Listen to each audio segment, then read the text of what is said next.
말씀을 통해서 하나님의 복덩이라는 제목으로 주님의 은총을 함께 나누려고 합니다.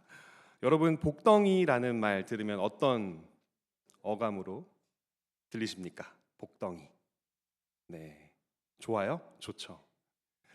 복스럽다 하면은 이게 세대별로 갈리더라고요. 네, 청년들한테 너 참 복스럽다 하면은 싸우자는 뜻인가? 이렇게 받아들이는 분들이 생길 수도 있는데, 우리가 예로부터 무언가를 먹을 때 이렇게 막 복스럽게 먹는 모습 보고 와, 정말 너무나 아름답다, 참 사랑스럽다 이렇게 느끼기도 했죠. 이 복덩이라는 말의 사전적인 의미는 무엇이냐면요, 복을 가져다 준다고 믿고 몸이나 근처에 두는 물건 또는 귀중한 사람을 뜻하는 말이라고 합니다. 사전에서는 주로 가족, 친구, 반려동물 등에게 애칭으로도 쓰인다라고 설명을 하고 있더라고요. 우리 복덩이, 우리 복덩이. 네, 우리도 옆에 있는 사람들에게 그 아름다운 사랑을 담아서 한번 고백해 볼까요? 당신은 나의 복덩이입니다. 당신은 나의 복덩이입니다. 당신은 나의 복덩이입니다. 네, 함께 예배드릴 수 있어서 너무나 복됩니다. 아멘. 전 세계 어디나 마찬가지이지만 옛날 우리 조상들도요, 자신들의 삶에 무언가 좋은 일이 일어나기를 바라는 마음으로 어떤 물건을 몸에 지니거나 또 집에 두고는 했습니다. 화면에 보시면은 오색의 그 장명루 팔찌, 이것을 메고 다니면 악귀가 물러가고 복이 들어온다 이렇게 믿고 사용했던 팔찌나 또 향낭, 향기로운 기름이나 또는 약초 또는 꽃 말린 것을 집어넣어 놓고 그것을 몸에 지니고 다니면 건강해진다고 믿었던 이런 향낭들을 우리 조상들도 가지고 다녔죠. 이런 걸 일종의 복덩이인 물건으로 삼았던 것입니다. 우리 민족뿐만이 아니라 성경에서도요, 야곱의 장인이자 또 레아와 라헬의 아버지였던 라반이 드라빔이라는 것을 가지고 있는 장면이 나옵니다. 지금 화면에 있는 드라빔은 흙으로 만든 것이지만 여러 가지 다른 것들로 만들기도 했습니다. 나무로 만들기도 하고 은으로 만들기도 하고. 이 드라빔은 고대 메소포타미아 지방에서 집안 또는 어떤 부족의 수호신으로 여기던 작은 우상을 말합니다. 전쟁터에 나갈 때에도 이것을 몸에 지니고 있으며 화살이 피해 나간다, 뭐 이걸 집에다가 놔두면 복이 들어온다, 이렇게 사람들이 믿었던 것이죠. 그러나 우리는 이와 같이 아무런 효능도 없는 우상을 복덩이로 여기지 않는 복을 받은 그리스도인들입니다. 아멘. 우리에게는 이 모든 복의 근원이시며 온 세상에 있는 모든 이들에게 복을 주실 수 있는 능력을 가지고 계시며 이 모든 삶을 주관하시는 하나님이 계시기 때문입니다. 그래서 우리는요, 우리의 삶 속에서 내가 복덩이로 여기는 게 무엇인지를 살펴보면서 또 반성해 볼 때 하나님의 자리를 더 확실하게 알 수 있습니다. 예를 들어 여러분에게 있어서 복덩이는 무엇입니까? 마곡에 산 땅, 네, 오르고 있는 주식, 집에 있는 금두꺼비, 네, 어떤 것이 복덩이인가 딱 떠올려 보면요, 아, 내가 어쩌면 하나님이 있어야 되는 자리에 더 내가 다른 것들을 두고 신뢰를 하고 있었던 건 아닌가 깨달으면서. 네, 혹시 어떤 분들은 이제 복덩이 김민호 목사님 없군요. 네, 알겠습니다. 반응이 이렇게 싸늘할 수가. 네. 하지만 우리는 압니다. 누가 어떤 복을 받아 누리느냐는 결국 하나님의 손에, 오로지 하나님의 손에 달려 있다는 사실을 말입니다. 그래서 우리는 장명루 팔찌나 향낭이나 뭐 드라빔 이런 거 몸에 지니고 있을 필요가 없습니다. 우리 안에 이미 하나님이 들어와 함께 살고 계시기 때문이죠. 예수님을 주로 영접한 모든 이들은 예수님의 영, 하나님의 영인 성령이 거하는 성전이 되었기 때문에 영원히 그 하나님의 영이 우리로부터 떠나지 않을 것이기 때문에 우린 또 다른 어떤 복덩이가 필요가 없습니다. 오히려 우리가 하나님의 또 이웃들의 복덩이가 되는 삶을 살기 위해 노력할 수 있는 그런 복된 삶을, 하나님과 동행하는 삶을 살아가고 있습니다. 복의 근원이 되신 하나님과 날이면 날마다 더욱더 가깝게 살아가시는 저와 여러분이 되기를 주님의 이름으로 축원합니다. 아멘. 하고는 설교가 끝나면 제가 여러분의 복덩이가 될 수 있을까요? 네, 성경을 보면 복을 받았다고 여겨지는 사람들이 여기저기서 등장을 합니다. 이들은 하나님께 선택을 받았고 하나님의 크신 이 놀라우신 일하심 속에서 하나님의 바라시는 모든 계획들이 자신의 삶에 이루어지고 또 자신의 삶을 통해서 온 세상에 이루어지는 것을 바라보며 하나님의 살아계심을 경험했던 사람들입니다. 요즘 우리가 묵상하고 있는 창세기의 요셉이 가장 대표적인 예라고 할 수 있겠죠. 요셉은 어디로 갈지를 자신은 알지 못했으나 결국 그 삶은 하나님께 달려 있었고 하나님의 뜻이 요셉의 삶에 이루어졌으며 요셉을 통하여 온 애굽과 자기 가족들과 그 지역에 있는 사람들의 삶을 구원하는 데에 사용되었습니다. 그의 삶을 통해 모든 사람들이 그 목숨을 유지하게 되는 것, 그리고 본인도 그렇게 하나님의 구원을 느끼게 되는 것, 이게 바로 성경에서 나오는 복된 삶이고 우리가 추구하는 삶이죠. 그래서 우리는 요셉과 같은 삶기를 꿈꾸면서 요셉과 같은 믿음과 순종을 배우려고 노력을 합니다. 왜냐하면 언제나 동일하신 하나님, 언제나 변함이 없으신 하나님께서는 오늘날 우리가 요셉과 같은 상황 속에서 요셉과 같은 순종을 보일 때 우리에게도 동일한 복을 내려주실 분이시기 때문입니다. 아멘. 그래서 요셉이 걸어갔던 그 복의 근원이 되는 그 길로 인도하시기를 믿는 마음으로 우리가 요셉을 보고 묵상하며 따라 살기를 바라고 있죠.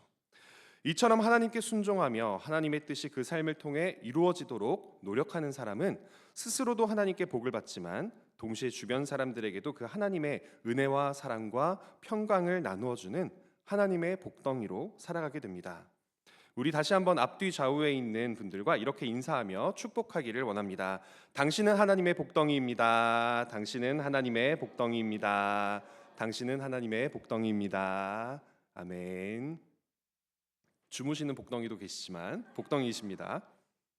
하나님은 여러분이 이 자리에 나와 있는 것만으로 너무 기뻐하실 겁니다. 여러분의 얼굴을 딱 보고 와, 오늘도 나왔구나, 너무너무 사랑하는 우리의 자녀들 하고 기뻐하시겠죠. 그야말로 하나님의 복덩이이십니다. 오늘의 본문 역대상 1장, 오늘의 본문이었던 역대상 4장이 있는 이 역대상 1장부터 9장까지의 내용을 보면요, 정말 지루하기가 이를 데 없습니다. 저의 설교보다 더 지루합니다. 족보를 계속 나열하고 있거든요. 누가 누구를 낳고 누가 누구를 낳고 누구의 자손은 어디에 살았으며, 이런 족보들만 나오는 이유가 뭘까요? 이 역대기 상하권의 주된 독자가 바벨론에서 포로 생활을 했다가 이제 막 돌아온 사람들이기 때문입니다. 이들은 뿌리 찾기를 해야 하는 상황이었습니다. 여러분도 아마 주변에서 그런 예를 보셨는지 모르겠는데요. 이민 2세대까지는요 한국어를 합니다. 부모님이 한국어를 하니까. 근데 이민 3세대가 되면 어떻게 되는지 아세요? 김민호 목사님 막 이런 말투를 쓰기 시작을 해요. 죄송합니다. 네, 개그 욕심이 있어가지고 실패. 아무튼 그렇게 잘 못 쓰다가 이제 4세대가 되면 어떻게 될까요? 거의 한국어를 못해요. 4세대가 되면 그냥 그 나라 사람이지 우리나라 사람이라는 정체성이 사라집니다. 그런데 이 바벨론에서 포로기를 살았던 이들은요, 이미 1세대 사람들은 죄다 죽고 2세대 사람들도 거의 남지 않은 상태에서 3세대, 4세대 사람들이 이제 돌아와야 되는 것이죠. 그러니 자기 조상들의 땅으로 돌아와서 조상들이 살던 대로 살며 조상들이 섬기던 하나님을 섬겨야 되는 이들에게 뿌리 찾기를 해주는 건 너무나 당연한 일이었습니다. 그래서 족보를 쫙 나열을 해주는 것이죠.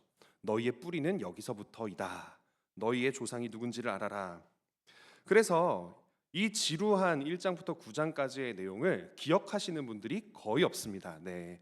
신대원에서 모든 성경을 한 번씩 공부했던 저도 솔직히 모든 걸 다 기억하지 못하거든요. 1장부터 9장까지의 내용은 솔직히 말씀드리면 잘 기억이 안 나요. 너무 지루하고 외우기가 힘들어서. 그런데 일명 야베스의 기도라고 불리는 오늘의 본문은요, 이 지루한 족보들 사이에 마치 보석처럼 반짝반짝 빛나고 아마 성경을 1독 다 안 해보신 분들도 많이 접해보셨을 겁니다. 이 야베스의 기도라 불리는 이 말씀은 집이나 음식점, 카페, 기도원 이런 데에 쉽게 발견을 할 수가 있고요. 또 기도원이나 교회 로비에 붙어 있는 곳도 굉장히 많습니다. 이 지루한 족보 속에서 보석처럼 빛나고 있는 이 야베스라는 이름, 그리고 야베스의 기도, 정말 이 기도가 우리의 기도고 저 기도처럼 우리의 삶에도 이루어지면 얼마나 좋을까라는 마음으로 자주 읽고 또 걸어놓기도 하는 말씀인데요. 하지만 그의 이름 야베스는 이렇게 반짝반짝 빛나는 보석과 같은 의미를 가지고 있지는 않습니다. 오늘의 본문이었던 이 성경 구절에서는요, 그의 이름이 수고로이 나았다라는 뜻이라고 이야기를 하는데요. 이 야베스라는 말은 히브리어로 고통, 슬픔, 문제를 겪다, 수고하다라는 뜻을 가지고 있습니다. 보통 우리는 자녀들에게 이름을 지어줄 때 아름다운 이름을 지어주려고 하죠. 하나님의 은혜, 하은이 뭐 이런 이름, 사랑이. 왜냐하면 부정적인 이름을 가지고 살아가면 주변 친구들에게 뭐 놀림도 받겠거니와 본인도 본인의 이름을 되새기면서 항상 기분이 나쁠 거 아니에요. 예를 들어서 제가 이제 만약에 넷째를 낳는다, 낳을 계획은 없습니다만, 근데 이름을 김슬픔이라고 짓는다. 야, 그러면 저희 아내가 갑자기 이혼하자 이럴지도 몰라요. 김고통, 네, 수고 이런 식으로 이름을 짓는 부모는 없거든요. 그런데 이 성경 구약 시대의 사람들은요, 자녀의 이름을 지을 때 그 자녀가 태어났던 가족의 상황 또는 하나님께서 허락하셨던 역사적인 배경을 그 이름에 집어넣는 경우가 있었습니다. 예를 들면 우리가 잘 알고 있는 모세, 물에서 건졌기 때문에 물에서 건져내다라는 뜻인 모세라는 이름을 지었죠. 그리고 형의 발꿈치를 잡고 나왔다고 아주 교활한 녀석이다라고 해서 야곱이라고 짓는다든지, 또는 자식이 없는 한나에게 하나님께서 나의 기도를 들어주셨다, 내 기도를 들어주는 분의 이름은 바로 하나님이라는 뜻에서 사무엘이라고 이름을 짓기도 하는 것처럼 말입니다.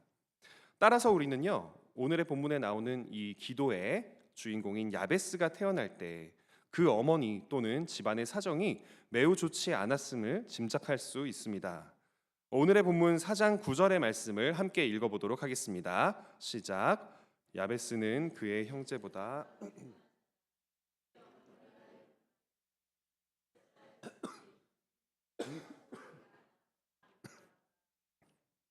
아멘.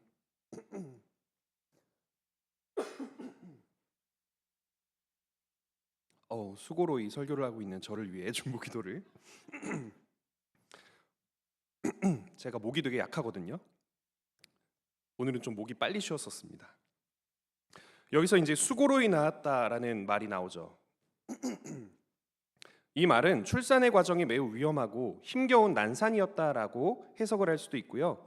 또는 아이를 임신하고 낳아 기르기에 좋지 않은 집안 환경이었을 때 아이가 태어났다. 한마디로 말해서 이제 임신, 출산, 육아를 하기에 너무 힘든 상황이었다라는 것을 뜻하는 걸로 해석할 수도 있습니다. 어찌 되었던 산고가 심했던 것이든 집안 사정이 안 좋았던 것이든 쉽지 않은 탄생과 또 어린 시절을 보냈던 것이 사실이라는 의미입니다.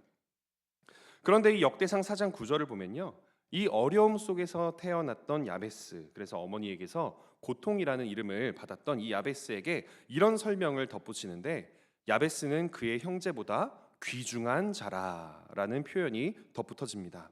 그의 형제보다 귀중한 자라. 여기서 이 귀중하다라는 말은요, 히브리어로는 니크바드라고 하는데요, 더 명예롭다, 더 존경스럽다라는 의미를 가지고 있습니다. 그래서 이 말씀을요, 세 번역으로는 다음과 같이 옮기고 있습니다. 함께 읽어보겠습니다. 시작. 야베스는 그의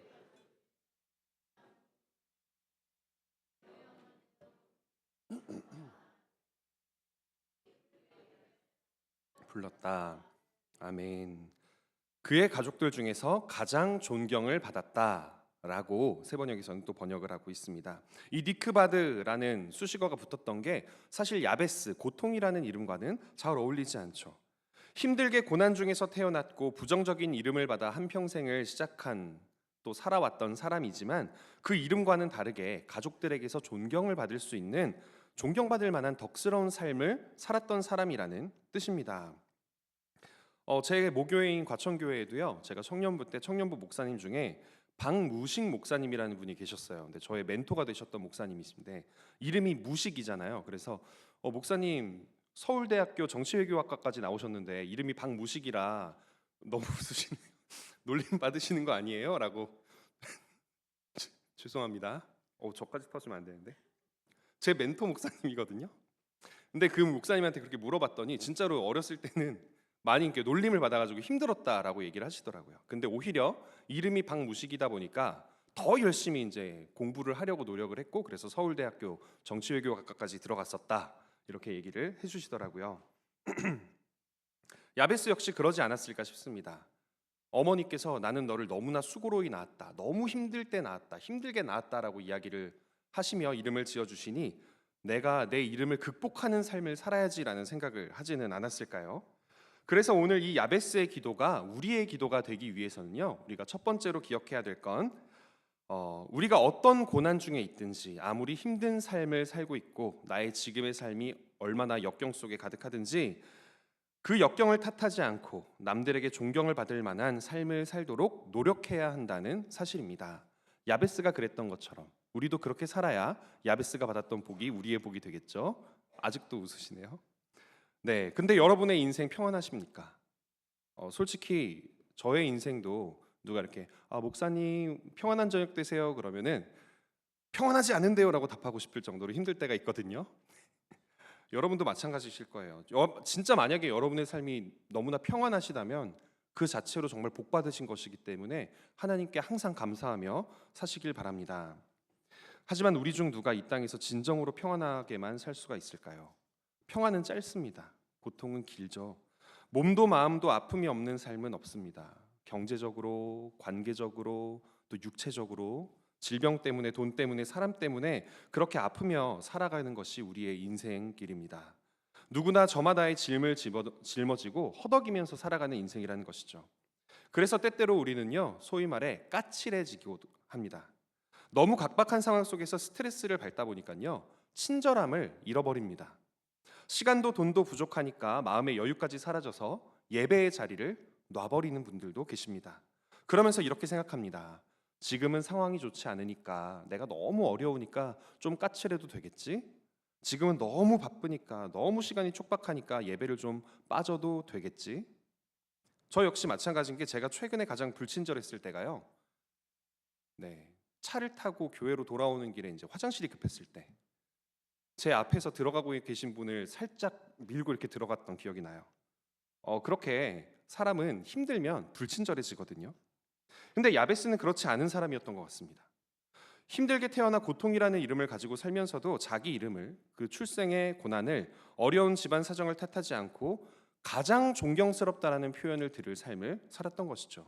오늘 이 설교를 듣는 여러분에게도 야베스와 같이 어떤 상황에서나 한결같이 덕스러운 삶, 사람들에게 인정받는 삶이 있기를 예수님의 이름으로 축복하며 기도합니다. 아멘. 그리고 또한 이 상황 속에서 야베스는 자신의 환경과 이 고통을 느끼며 주저앉지 않고 남들에게 덕이 되는 존경스러움을 살면서 동시에 복의 근원이신 하나님을 바라보았습니다. 오늘의 본문 역대상 4장 10절의 말씀을 보면요, 우리 노란색으로 되어 있는 부분만 함께 읽어볼까요? 시작. 주께서 내게 복을 주시려거든. 주께서 내게 복을 주시려거든 이라고 기도를 시작합니다. 복에 복을 더하사라고 번역을 하기도 하는데요, 야베스라는 이 한 사람의 시작은 비록 고통스러웠지만 야베스는 그 한계와 그 고통을 극복할 수 있는 힘이 누구에게? 하나님에게 있다라는 것을 인정하고 있었던 사람이라는 것입니다. 그래서 이렇게 기도를 시작하면서 주님, 저에게 복을 주십시오. 주님이 저에게 복을 주실 수 있는 분입니다. 간청하고 있는 것이죠. 힘이 있는 어떤 사람에게 또는 돈이 많은 누군가에게, 땅이 많은 지역 유지에게 이 복을 달라고 구하는 것이 아니라 하나님께 복을 구하고 있습니다. 온 세상과 모든 사람들의 복의 근원이 오직 하나님께 달려 있고 하나님의 주권 안에 있다라는 것을 겸허하게 인정하고 있는 것입니다. 그러면서 야베스는 그 주님께, 복의 근원이신 주님께 나의 지역을 넓혀 주십시오라고 기도를 합니다. 우리 함께 역대상 4장 10절의 말씀 중에 나의 지역을 넓히시고라고 적혀 있는 부분, 우리 가장 큰 목소리를 읽으면서 한 번 더 10절을 다 읽어보도록 하겠습니다. 시작.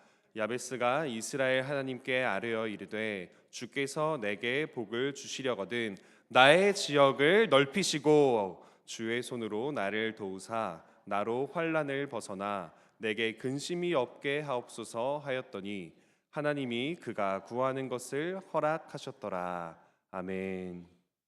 성경 구절상 앞쪽에 있기 때문에 먼저 읽었지 사실은 맨 뒤에 읽어야 되는 거 아닌가 싶을 정도로 이 기도의 하이라이트라고 할 수 있습니다. 나의 지역을 넓히시고, 이 개역 한글에는 지경을 넓히시라고 돼 있어서 그게 더 익숙하신 분들도 계시죠. 나의 지경, 나의 땅을 넓혀달라는 뜻입니다. 근데 왜 땅일까요? 고대 중동 지역에 살던 사람들은요, 생산적인 일을 하기 위해서는 반드시 땅을 필요로 했습니다. 이들이 목축을 하기 위해서도 땅이 필요합니다. 양을 치든 소를 치든 땅이 있어야 풀이 있고 동물들이 쉴 수 있기 때문에 땅이 필요합니다. 더군다나 한 자리에 있는 풀을 다 뜯어먹고 다시 풀이 자라 있는 곳으로 움직여야 되는 이 목축에는요, 훨씬 더 넓은 땅이 필요하죠.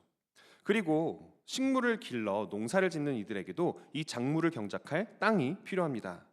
다시 말해서 먹고 살 수 있도록 성실히 일을 할 땅이 필요하니 더 많은 일을 하고 더 많은 것을 생산하여 더 많은 이들을 먹여 살릴 수 있는 기회를 달라고 기도하고 있는 것이죠. 우리는 가끔 가다가 이제 나의 땅을 넓히시고 나의 지경을 넓히시고 이 구절을 가지고 부동산 좀 이렇게 어떻게 해주세요 이런 기도를 하시는 분들도 계신데 사실은 잘못된 적용입니다. 이 야베스의 기도에서 나의 지역을 넓히시고는요, 일할 수 있는 기회를 주십시오. 일할 수 있는 힘을 주십시오. 일할 수 있는 여건을 주십시오. 제가 열심히 성실하게 땀 흘려 일하겠습니다. 그러니까 나에게 그렇게 생산적인 일을 할 수 있는 힘을 주십시오라고 기도하는 것과 같습니다. 우리나라 헌법 32조에도 모든 국민은 근로의 권리를 가진다라고 이야기를 하면서 또 이어서는 인간답게 일할 수 있는 권리를 또 규정을 하고 있죠. 인간이 함께 살아가면서 절대 빼놓을 수 없는 게 바로 일입니다. 우리나라에서도 이렇게 일을 하고 싶어도 일을 못하는 청년들이 많잖아요. 정말 취업이 너무나 힘들고 또 많은 일자리를 AI가 대신 가져가 버리는 이 상황 속에서 고통받고 있는 청년들이 이 야베스의 기도를 들으며 좀 힘을 얻었으면 좋겠습니다. 내 손으로 일을 하고 생산할 수 있는 기회를 주십시오. 그래서 가장인 야베스, 내가 책임져야 하는 모든 사람들을 풍족하게 평안하게 돌볼 수 있도록 도와주십시오. 일할 수 있는 기회 주세요라고 기도를 하고 있는 것입니다. 고통 중에 인생을 시작하였으나 가족들에게 가장 존경받는 사람이 되었던 야베스의 기도는 이처럼 나의 땅을 넓혀서 내가 일하게 해주십시오라는 내용으로 시작을 합니다.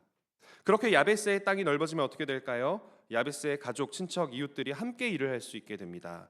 그 자리에서 난 모든 소산과 또 동물이 생산해준 털이라든지 고기라든지 젖으로 많은 사람들이 나눠 먹을 수 있게 됩니다. 야베스가 받은 이 지경을 넓혀달라, 땅을 넓혀달라는 이 복을 주변 사람들과 나눌 수 있게 된다는 것입니다. 우리 옆에 있는 사람들과 이렇게 축복하며 인사했으면 좋겠습니다. 우리가 복의 통로가 됩시다. 우리가 복의 통로가 됩시다. 우리가 복의 통로가 됩시다. 아멘. 여러분이 진정으로 하나님의 복을 듬뿍 받아서 흘러 넘칠 수 있는 복의 통로로 쓰임 받기를 원합니다. 야베스는 존경받는 사람이라고 불렸는데 이 기도가 이루어져서 야베스가 더 넓은 땅에서 더 많은 일들을 하며 더 많은 생산물들을 만들어낼 수 있게 되면 더욱더 존경을 받게 되겠죠. 더욱더 사람들에게 지지를 받게 될 것이고 더욱더 사람들에게 사랑을 받게 되겠죠. 자신에게 복을 주신 하나님께 영광을 더욱더 많이 돌리는 삶을 살게 될 것입니다. 그리고 야베스는 이 모든 성실함과 땀의 결과를 얻는 평안조차도, 풍성한 소출이 내어주는 평안조차도 내가 만든 것이 아니라 주님의 손에 달려 있음을 겸허하게 고백합니다. 오늘의 말씀 역대상 4장 10절의 말씀 중에 우리 또 노란색으로 되어 있는 부분 함께 크게 읽어보도록 하겠습니다. 시작. 주의 손으로 나를 도우사. 아멘. 주님께서 여러분을 도우시기를 원합니다. 주의 손으로 나를 도우사. 넓은 땅에서 땀 흘려 일하며 얻은 곡식과 고기와 양털과 포도와 포도주와 모든 생산물들을 통해서 나를 평안한 길로 인도하시고 내 가족들을 평안한 길로 인도하실 분도 오직 하나님이시니 주님의 손으로 나를 도와주십시오라고 기도를 하고 있는 것이죠. 아무리 열심히 일을 해봤자 주님이 돕지 않으시면 어떻게 되겠습니까? 예기치 못한 재앙에 휩쓸려 갈 수도 있습니다. 아무리 열심히 일을 해봤자 주님이 붙들어 주시지 않으시면 어떻게 되겠습니까? 그 재물이 오히려 나의 삶을 망치는 데 쓰일 수도 있습니다. 우리는 너무나도 연약한 인간이기 때문에요. 우리의 삶에 있는 것들을 나의 것이라고 여기는 순간 우리는 사탄에게 넘어가 버리거든요. 하나님의 손으로 나를 도와주십시오. 그리고 내가 풍족하고 평안할 때에도 하나님의 손으로 나를 도우셨습니다라고 인정하는 것, 그것이 야베스가 받았던 복을 함께 받아 누리는 비결 중에 하나입니다. 제가 예전에 잠깐 섬겼었던 안양제일교회 3040 요셉 청년부라는 청년부가 있는데요. 3040 청년부이다 보니 이제 30대에서 40대, 뭐 50대 초반까지 이렇게 모여 있는 중간 세대 청년부였습니다. 여기 계신 분들 중에서도 혹시 주식하는 분들이 계신지 모르겠는데, 네, 저는 안 하고 있지만 거기에는 정말 주식하는 청년들이 되게 많았거든요. 네, 저한테 그렇게 질문을 하는 청년들이 있었습니다. 이 땀 흘려서 버는 돈과 주식으로 노동을 하지 않고 버는 돈을 하나님께서 어떻게 보실 것 같습니까? 이렇게 물어보더라고요. 근데 또 이제 그 질문을 듣는 다른 청년이 옆에서 이런 얘기를 하더라고요. 뭐 또 모르는 소리다. 땀 흘려 번 돈이랑 주식으로 번 돈이라니, 주식해도 봐라 땀 난다. 주식하면 야 손에서 땀 나고 등에서 식은 땀 나고 얼마나 땀 나는지 아냐? 라고 하는데, 네, 우스갯소리 같지만 사실 하나님께서 모든 걸 주관하신다는 걸 정말 믿는다면 하나님께서 주시는 모든 복들이 다 하나님의 주권 안에 있다는 걸 믿는다면요, 우리가 그걸 쉽게 판단할 수는 없는 거겠죠. 경제의 흐름이나 한 기업 또는 한 국가, 한 가정의 운명이 다 하나님의 손에 달려 있으니까요. 그런데 중요한 건 뭘까요? 어떻게 벌었는가가 아니라 그것을 또한 어떻게 사용할 수 있을까에 대해서 고민하는 것이 우리 그리스도인의 본분이겠죠. 주님의 손으로 나를 도와주셨으니까 잘 받아 누리겠습니다. 그런데 주님이 주셨으니까 주님이 사랑하는 사람들을 위해 함께 사용하겠습니다. 여기까지 가야 그리스도인의 삶이 되는 것 아니겠습니까? 야베스가 만약에 하나님께 복을 받아서 내 배만 불리고 내 옷만 멋진 걸로 딱 양털로 따뜻하게 입고 그랬으면 가족 중에 제일 존경받는 자, 가장 귀한 자라는 이름 못 들었을 겁니다. 야베스는요, 겸손히 자신이 누릴 수 있는 복을 구하면서 그 복을 통해 주변에 있는 다른 사람들을 함께 도울 수 있는 복을 구하고 있었던 것입니다.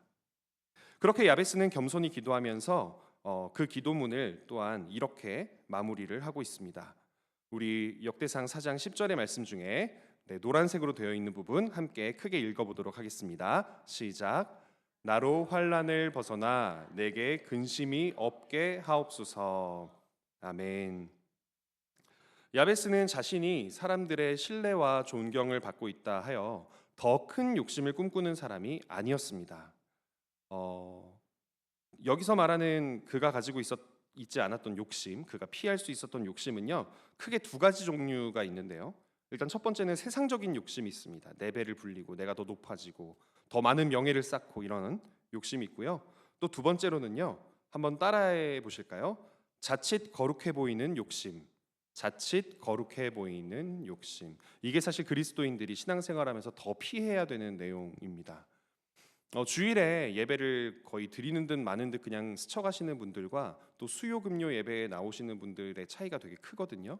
여기 나오시는 분들은 정말 열심히 성실하게 신앙생활을 하고 계시고 아마 봉사도 하고 계실 거고, 봉사를 안 하더라도 예배에 진심을 담아서 예배를 드리고 계실 텐데, 그러다 보면 자칫 거룩해 보이는 욕심을 갖게 되는 경우가 있습니다. 내가 얼마나 신실한지를 보여주고 싶다. 내가 얼마나 성실한지를 보여주고 싶다. 우선 세상적인 욕심부터 말씀을 드리면요, 야베스는 하나님께서 자신에게 복을 주셨다 하여 사람들의 존경을 받는다 하여 내가 왕이 되게 해주세요라고 기도하지 않았습니다. 재벌이 되게 해주세요라고 기도하지 않았습니다. 수많은 종들을 주세요라고 기도하지 않았습니다. 그와 같은 속된 세상의 돈과 권력을 탐하지 않았습니다. 자신이 가진 영향력으로 역사 속에 이름을 남기겠다, 다른 사람들을 지배하겠다, 그런 꿈을 꾸지 않고 그저 환난을 벗어나 근심이 없게 하옵소서라고 겸허하게 기도합니다. 주님께서 나의 삶을 복으로 가득 채우실 것을 믿고 그 복을 잘 유지할 수 있도록, 행여나 내 죄 때문에 놓치지 않을 수 있도록 환난에서 벗어나 근심이 없게 해달라고, 한평생을 그렇게 살게 해달라고 기도를 하는 것입니다. 또 두 번째로 그는요, 자칫 거룩해 보이고자 하는 욕심에서 벗어나 있었던 사람입니다. 그리스도인으로서 살아가다 보면요, 교회에서 이런 기도를 하게 될 때가 많아요. 하나님께 크게 쓰임받게 해주세요. 아브라함이나 다윗이나 요셉과 같이 위대한 일에 쓰임받게 해주세요. 너무나 아름다운 기도이기는 하나 그 마음을 바라봐야 됩니다. 하나님은 우리의 중심을 보시잖아요. 그게 정말로 내 삶을 통해 하나님의 뜻이 이루어지고, 하나님의 뜻이 이루어짐으로써 내 주변에 있는 사람들에게도 하나님의 뜻이 동시에 이루어지길 원하는, 하나님의 종되고 도구 되기를 원하는 마음이라면 하나님이 기뻐하시겠지만, 똑같이 아브라함이나 다윗이나 요셉처럼 위대한 일을 쓰임받게 해주세요라고 기도를 하는데 그 마음 가운데 나의 잘남, 나의 이 믿음의 굳건함, 나의 성실함을 좀 드러나게 해주세요라는 마음이 요만큼이라도 섞여 있다면 딱 요만큼 하나님께서 그 기도를 싫어하실 수도 있기 때문입니다. 우리는 흔히 세상적인 돈과 명예와 권력만을 경계를 합니다. 그런데 그런 속세의 것들이 나의 영을 혼탁하게 하는 것과 마찬가지로요, 교회 안에서 존경받는 것, 교회 안에서 더 많은 사람들에게 인정받고 하나님의 일을 한다는 좋은 평가를 받는 것, 이건 역시 우리의 영을 혼탁하게 할 수 있습니다. 이런 자칫 거룩해 보이고자 하는 욕심 때문에 공동체에 악영향을 주는 분들이 종종 생기곤 하거든요. 아마 저도 그런 경우가 있었을 거예요. 저도 모르게. 그러지 않기 위해 아무리 노력을 해도 우리는 실수를 하기 마련이기 때문입니다. 특히나 한번 생각해 보십시오. 저처럼 이렇게 막 노래도 못하고, 조인기 목사님 기타까지 치시는데 저 기타도 못 치거든요. 악기를 아예 다룰 줄 모르고요. 참 부끄러운 얘기인데 저는 악보를 볼 줄 모릅니다. 제가 막 노래를 하다가 막 화음 넣고 이러면 악보 보고 하는 거냐 물으시는데 전혀 그렇지 않고요. 그런데 이제 제가 이제 대예배 때 1, 2, 3부 찬양 인도를 하겠는데 이전에 계셨던 분이 누구셨죠? 양기훈 목사님. 잔치 공동체 대표시잖아요. 그분은 눈 감고도 막 연주하세요. 모든 악기들을. 그러다 보니까는 저도 하나님 저 찬양 잘 못하는데 더 잘하게 해주세요. 하나님께 쓰임 받을 수 있게 더 잘할 수 있게 해주세요라고 기도를 되게 많이 했는데 그러다 보면 불쑥불쑥 무슨 마음 이렇게 올라오느냐? 참 말씀드리기 부끄럽지만 내가 더 잘나 보이고 싶다 이런 마음이 못나 보이고 싶지는 않다 이런 마음이 막 올라올 때가 있거든요. 근데 그래서 그런 마음이 들 때마다 하나님께 그냥 겸허하게 이렇게 기도를 합니다. 하나님, 제가 솔직히 찬양 잘 못하고 되게 열심히 노력은 하는데 자꾸 틀리는데 그럼에도 불구하고 함께 예배를 드리는 모든 이들이 진심으로 찬양을 하나님께 올려드릴 수 있게 해주세요. 그 가사에 자신의 믿음의 고백을 담아서 하나님께서 중심을 보신다고 하니까 그 중심을 보시고 기뻐할 수 있는 찬양을 하게 해주세요라고 기도를 합니다. 알고 보면 위에서 얘기했던 아브라함이나 다윗이나 요셉은요, 자기 자신이 스스로 주님, 저를 믿음의 조상으로 삼아 주십시오 이렇게 기도하지 않았거든요. 저를 애굽의 총리로 삼아서 우리 가족들과 이웃들과 애굽 사람들을 구원해 주십시오 이렇게 요셉이 기도하지 않았거든요. 그저 그때그때 하나님의 뜻과 계획에 순종했을 뿐입니다. 다 알 수 없어도 신실하게 나를 이끄시겠거니 순종했을 뿐이죠. 야베스는 세상적인 돈과 권력뿐 아니라 하나님의 일에 크게 쓰임 받는 것조차도 욕심을 내지 않았습니다. 그저 하나님께 복을 받으면 복을 받으리라, 쓰임 받으면 쓰임 받으리라, 순종하라 하시면 순종하리라, 축복의 통로가 되라 하시면 축복의 통로가 되리라, 그렇게 겸손하게 자신의 삶을 받아들이며 자신에게 이미 주어진 평안을 잘 지키고 살게 해달라고, 환난에서 벗어나 근심이 없게 해달라고 기도를 한 것입니다. 이처럼 야베스는요, 피조물인 한 인간으로서 합당한 평안을 구했던 사람입니다. 하나님의 계획에 껴들지도 않았고요, 그 계획 속에 자신이 주인공이 되려고 기도를 하지도 않았습니다. 하나님께서 주시고자 하지 않았던 더 큰 영광을 구하지도 않았습니다. 그저 자기 자신의 이름처럼 고난 중에 시작된 인생길에서 열심히 일하며 나와 가족들과 이웃들을 평안히 돌볼 수 있는 그 힘을 구했던 사람입니다. 그랬더니 어떻게 하셨죠? 하나님께서 그가 구하는 것을 허락하셨습니다. 우리 마지막으로 우리 역대상 4장 10절의 말씀 한 번 더 읽을 때 노란색으로 되어 있는 부분은 더 큰 목소리로 읽어보도록 하겠습니다. 시작. 야베스가 이스라엘 하나님께 아뢰어 이르되 주께서 내게 복을 주시려거든 나의 지역을 넓히시고 주의 손으로 나를 도우사 나로 환난을 벗어나 내게 근심이 없게 하옵소서 하였더니 하나님이 그가 구하는 것을 허락하셨더라. 아멘. 우리가 야베스와 같은 마음가짐으로 야베스와 같은 상황에서 야베스와 같은 기도를 한다면 동일하신 하나님께서도 우리가 구하는 것을 당연히 허락해 주실 것을 믿습니다. 그가 구한 대로 하나님은요, 야베스에게 복을 주셔서 그가 일할 수 있는 땅을 넓히셨고 더 많은 수고와 더 많은 결실을 맺을 기회를 주셨으며 더 많은 사람들을 먹일 수 있게 하셨고 그 결과로 얻을 평안, 그 주님 주시는 평안을 놓치지 않을 수 있게 해주셨습니다.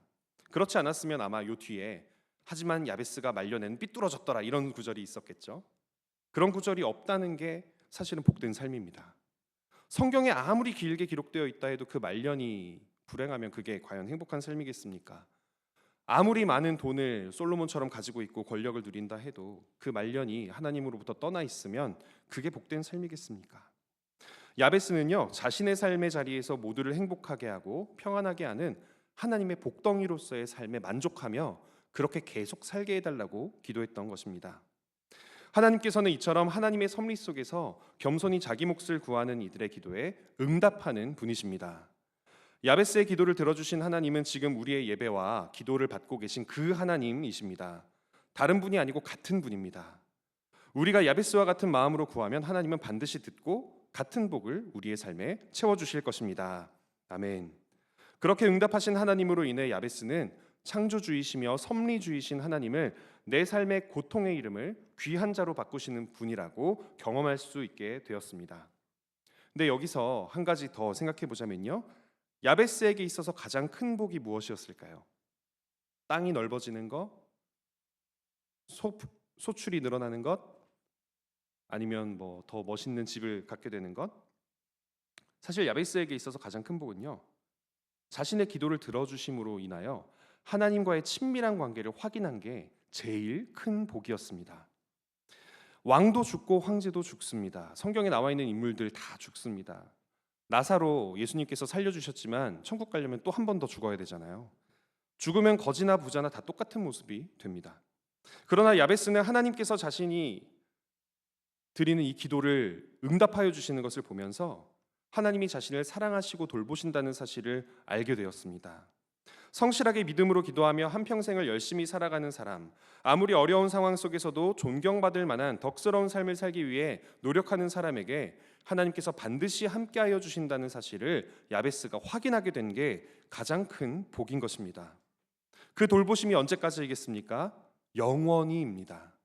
하나님의 사랑은 영원하시기 때문에 우리의 육체가 죽어서 흙으로 돌아갈 때에도 하나님의 돌보심은 끝나지 않습니다. 영원히 하나님의 곁에서 살아 하나님의 사랑을 누리게 하십니다. 여러분도 여행 가보셨죠? 네, 저는 뭐 이렇게 멀리 여행을 자주 못 가서 가까이에 여행을 갔다 올 때가 많은데, 어딘가를 나갔다가 돌아오면요, 그게 뭐 글램핑이 되었던 캠핑이 되었던 또는 호캉스 막 호텔 같은 데 들어가가지고 애들 어린이 수영장에 애들 풀어놓고 막 놀고, 그렇게 놀 때 호텔에 가서 수영장에서 놀면 되게 안락하잖아요. 돈은 많이 들어가고 빨리 집으로 돌아와야 되지만, 근데 또 이제 캠핑을 가면은 되게 불편해요. 재미는 있는데 되게 불편해요. 막 찝찝하고 벌레 날아다니고. 근데 그 모든 경우에 아무리 그곳이 편안하고 멋진 곳이었든, 아무리 비싼 곳이었든, 또 아무리 누추하고 힘든 곳이었든, 집으로 돌아오면 제일 먼저 하는 말이 뭔지 아세요? 와, 집이 최고다. 이 말이요, 저뿐만이 아니고 아이들과 저희 아내한테서도 똑같이 나오더라고요. 와, 집이 최고다. 우리의 인생 다 나그네 길, 여행길이라고 하는 이유가 무엇이겠습니까? 우리가 여기에 영원히 머물 것이 아니기 때문 아니겠습니까? 우리가 아무리 이 땅에서 부유하게 산다 한들, 또 아무리 좀 못나게 산다 한들, 우리의 진정한 집은 하나님 나라입니다. 여행 중에 좀 힘들면 어떻습니까? 좀 돈이 없어서 못난 거 먹고 좀 부족한 곳에서 자면 어떻습니까? 집으로 돌아가면 우리의 아버지이신 하나님께서 기다리고 계신데 말입니다. 집이 최고다라는 말을 하게 되겠죠.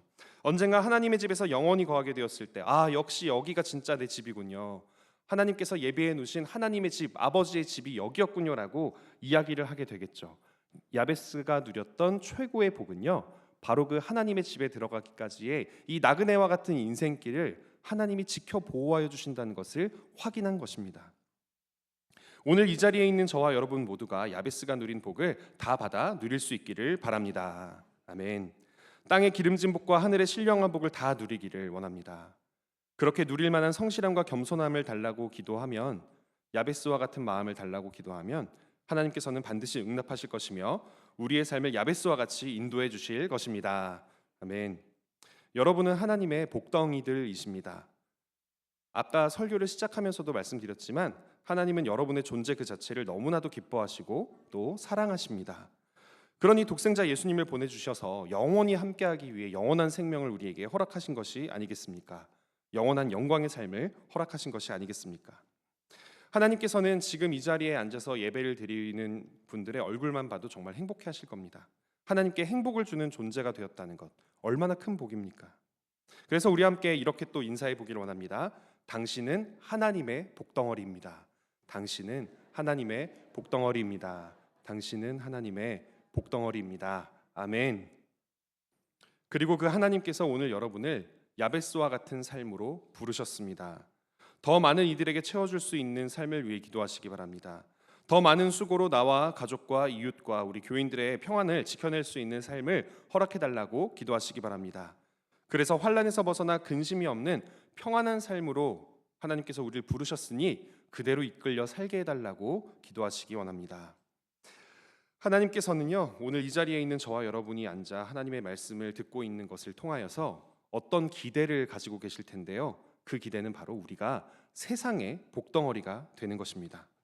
우리 한 사람 한 사람이 각자의 삶의 자리에서, 그 살아가고 있는 그 자리에서 하나님의 복이 우리에게 가득 채워지고 우리를 통하여 우리 주변 사람들에게도 가득 채워지는 것, 세상에 흘려보낼 수 있는 세상의 복덩어리가 되는 것, 그것이 하나님의 복덩어리인 여러분에게 하나님이 기대하고 계신 것을 여러분이 꼭 기억하고 언제나 명심해 주시기를 원합니다.